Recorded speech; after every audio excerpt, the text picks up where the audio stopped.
Ngawa. Yan! Yang anak may gitawag. Gutom naman kayo eh. Pag ayak pa may nakapaniud to nga, uli mi sa balay ni ate. Bisa dukan mi. Lamig yung isudan, kaya pinunon mi lo. Pero pag sa balay mi lo, pagutulong ko na may lamig.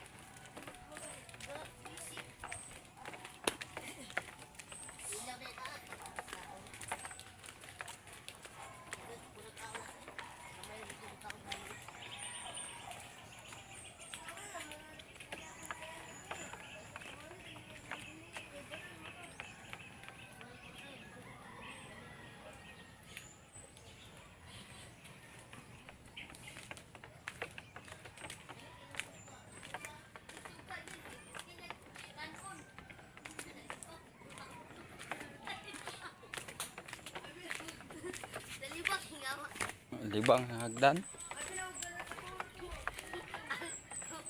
Ang plato ba, imbes niya, lagyan ng